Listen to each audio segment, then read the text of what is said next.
ಅಷ್ಟಿದೆ ಆತ ಕತ್ತಲೆಯನ್ನು ನೋಡಲಿಲ್ಲ.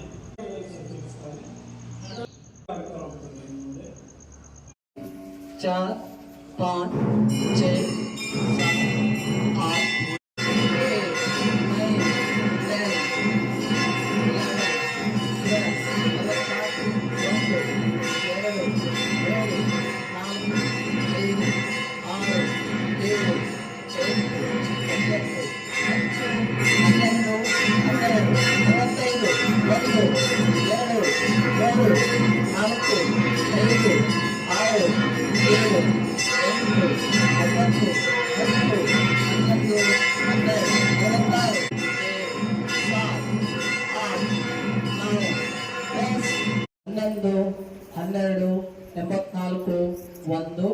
11, 12, 84, 1, 2, 3,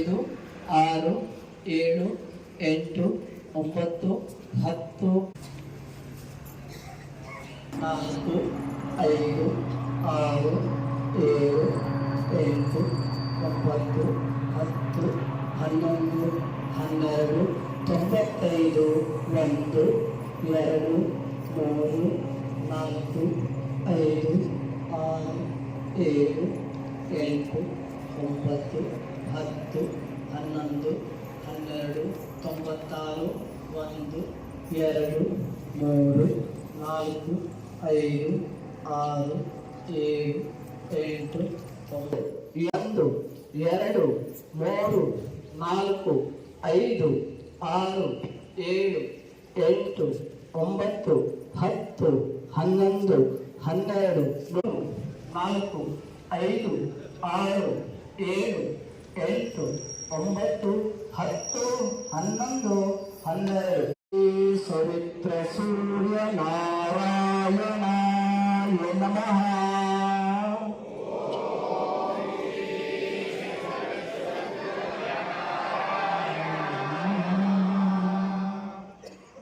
ನಾವು ಫಾಸ್ಟ್ ಮಾಡೋದಿಲ್ಲ, ತಪ್ಪಿದ್ದೇವೆ ನೋಡ್ಕೊಳ್ಳಿ. ಅದನ್ನು ಮನೆಯಲ್ಲಿ ಪ್ರಾಕ್ಟೀಸ್ ಮಾಡಬೇಕು. ಉಸಿರಾಟ ಸಹಜ ಇರಲಿ. ಇವೆರಡು ನಿಧಾನ ಮುಂದಕ್ಕೆ ಹೋಗಿ ಉಸಿರಾಟ ಸಹಜ ಇರಲಿ. ಯಾರಿಗಾರು ತಲೆ ಸುತ್ತಬೇಕು.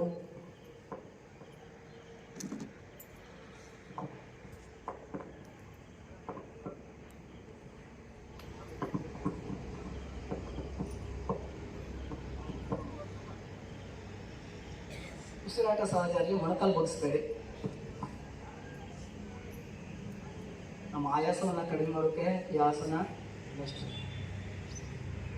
ಈಗ ಎಡಗಾಲನ್ನು ಆದಷ್ಟು ಎಷ್ಟು ಸಾಧ್ಯದಷ್ಟು ಇಲ್ಲಕ್ಕಿರಿ. ಎಡಗಾಲನ್ನ ಮೊಣಕಾಲು ನೆಲಕ್ಕಾಗಲಿ. ದೃಷ್ಟಿ ನಮ್ಮ ದೃಷ್ಟಿನ ತುದಿ ನೋಡಿ ಅಥವಾ ಎಡಗಾಲಿಂದ 3 ಫೀಟ್ ಮುಂದಕ್ಕೆ ನೋಡಿ. ಹಿಂದಿನ ಕಾಲು ಮೊಣಕಾಲು ನೆಲಕ್ಕಾಗಲಿ. ಇಲ್ಲ ತಪ್ಪು ಅವಾಗ ಹೇಗೆ ಆಗಿತ್ತು ಗೊತ್ತಿಲ್ಲ. ನೀವೆಲ್ಲ ಸರಿ ಮಾಡೋ ಲಾಸ್ಟ್ ಮುಂದೆ.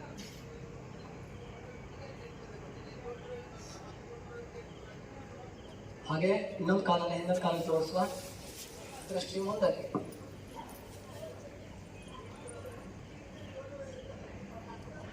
ಸ್ವಲ್ಪ ಆಸನ ಹಿಂದೆ ಕುತ್ಕೊಳ್ಳಿ. ನಮ್ಮ ಆಯಾಸವನ್ನು ಸ್ವಲ್ಪ ಕಡಿಮೆ ಮಾಡ್ಕೊಳ್ಳಿ. ಕೆಲವೊಂದೆಲ್ಲ ತಾಸು ಕಷ್ಟ ಆಗ್ತದೆ. ಗಾಡಿ ತಾಸು ಸಹಜವಾಗಿ ಹಾಗೆ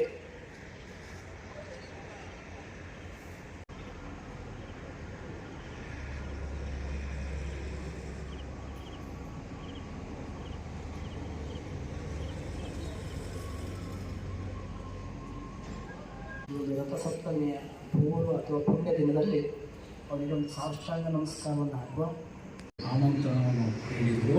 ಅವರು ಸಹ ಈ ಕಾರ್ಯಕ್ರಮದಲ್ಲಿ ಉಪಸ್ಥಿತರಿದ್ದಾರೆ. ಎಲ್ಲರಿಗೂ ಹಾಗೂ ಇಲ್ಲಿ 108 ಸೂರ್ಯ ನಮಸ್ಕಾರದಲ್ಲಿ ಭಾಗವಹಿಸಿದಂಥ ಪ್ರತಿಯೊಬ್ಬರಿಗೂ ಸಹ ನಾವು ನಮ್ಮ ಸಂಘಟಕರ ಪರವಾಗಿ ಹಾಗೂ ನಿಮ್ಮೆಲ್ಲರ ಪರವಾಗಿ ತುಂಬು ಹೃದಯದ ಸ್ವಾಗತವನ್ನು ಕೋರುತ್ತಿದ್ದೇವೆ. ಈ ಕಾರ್ಯಕ್ರಮವು ಶ್ರೀ ಗೋವಿಂದ ಗುರುಜಿಯವರ ನೇತೃತ್ವದಲ್ಲಿ ಸಂಪೂರ್ಣವಾಗಿ ಅದು ಯಶಸ್ವಿಯಾಗಿ ಈಗ 108 ಸೂರ್ಯ ನಮಸ್ಕಾರದ ಕಾರ್ಯಕ್ರಮ ಮುಕ್ತಾಯವಾಯಿತು. ಸೂರ್ಯ ನಮಸ್ಕಾರ ಮಾಡೋದು ಇನ್ನೂ ಕಷ್ಟದ್ದು. 150ರಷ್ಟು ಜನ ಇಲ್ಲಿ ಸೇರಿ ಇವತ್ತು ಈ ಮಹಾಯಜ್ಞದಲ್ಲಿ ಪಾಲ್ಗೊಂಡಿದ್ದೀರಿ.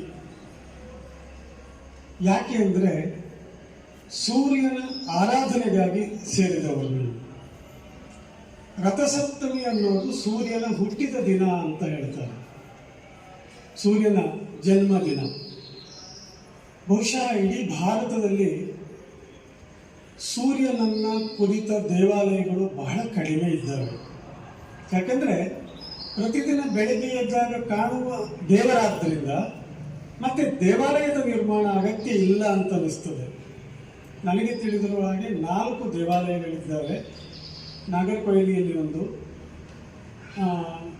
ಮೊದೇರಾದಲ್ಲಿ ಒಂದು, ಅದು ಬಿಟ್ಟರೆ ಕಾಶ್ಮೀರದಲ್ಲಿ ಒಂದು ಮಾರ್ತಾಂಡ ದೇವಾಲಯ ಅಂತ ಇದೆ, ಮತ್ತೊಂದು ಪ್ರಸಿದ್ಧವಾದ ಕೊನಾರ್ಕಿನ ಸೂರ್ಯ ದೇವಾಲಯ.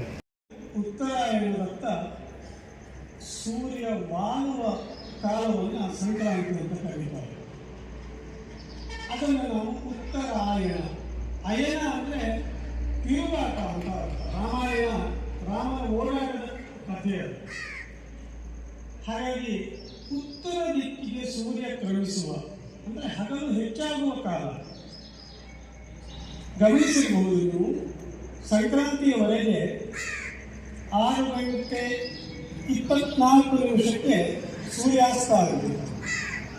ಹಿಂದಿನ ಕಾಲಕ್ಕೆ ಹೋಲಿಕೆ ಮಾಡಿದ್ರೆ ಈಗಿನ ಮಕ್ಕಳಲ್ಲಿ ಮೊಬೈಲ್ ಬಳಕೆ ಆಗಿರ್ಬೋದು ಅಥವಾ ಈಗಿನ ಒಂದು ಆಧುನಿಕತೆಯಿಂದ ಕಾನ್ಸಂಟ್ರೇಷನ್ ತುಂಬಾ ಕಡಿಮೆ ಆಗ್ತಾ ಇದೆ. ಅದನ್ನು ಕೂಡ ಈ ಸೂರ್ಯ ನಮಸ್ಕಾರದಿಂದ ಹೆಚ್ಚು ಮಾಡಬಹುದು. ಹಾಗೆ ತ್ವಚೆ, ನಮ್ಮ ಚರ್ಮದ ಕಾಂತಿಯನ್ನು ಕೂಡ ಇದರಿಂದ ಹೆಚ್ಚಳ ಮಾಡಬಹುದಾಗಿದೆ. ಹೀಗೆ ಹಲವಾರು ಪ್ರಯೋಜನಗಳು ನಮಗೆ ಸೂರ್ಯ ನಮಸ್ಕಾರದಿಂದ ಸಿಗುವಂಥದ್ದು. ಮುಖ್ಯವಾಗಿ ನಮಗೆ ಬೇಕಾಗಿರುವುದು ಈಗಿನ ಒಂದು ಒತ್ತಡದ ಜೀವನ. ಈ ಒತ್ತಡ ಹೆಚ್ಚಾಗ್ತಾ ಹೋದ್ರೆ ಏನಾಗ್ತದೆ ಹೇಳಿದ್ರೆ ಮಾನಸಿಕ ಕಾಯಿಲೆಗೆ ನಾವು